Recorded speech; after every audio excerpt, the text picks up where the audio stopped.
So here we go. This is part 2 of how to install the Hans Grohe iBox 2.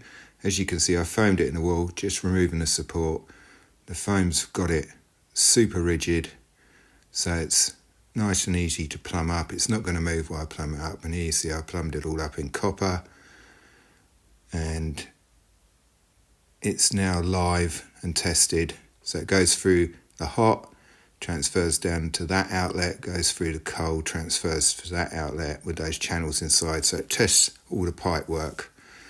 Now I've just marked this Jacko board, cut a hole out, stuck that on the wall. As you can see, I've got it set up now so that when I tile it, it will be at the correct depth. And then you silicone this in, loads of silicone, and then you stretch this sort of curtain type thing out, push that tight against the wall, and it's sealed it nicely. Flatten it out a bit,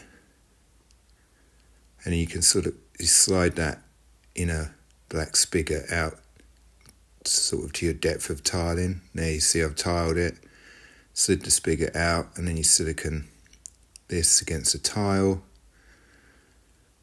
so there's no water getting behind the tile. Turn the water off, of course.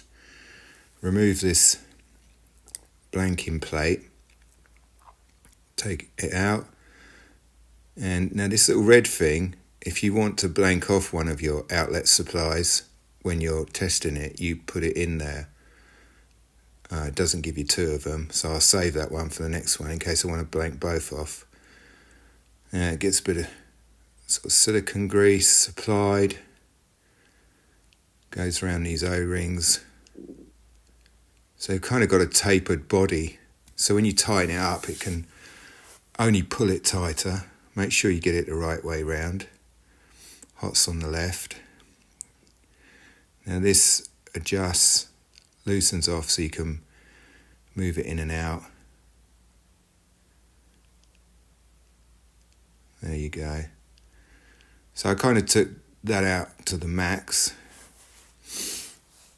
and then line it up.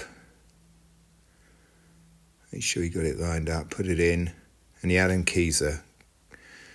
bolts are kind of captive behind there, so you just wind them up. I always tighten it up evenly, go around, nip it up, and go around, tighten up each one alternately. And then you can unlock that, push it back tight against the wall, lock that back in place,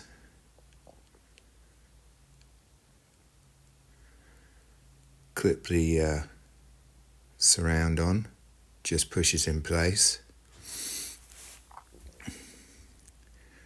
and then clip this temperature adjustment ring on.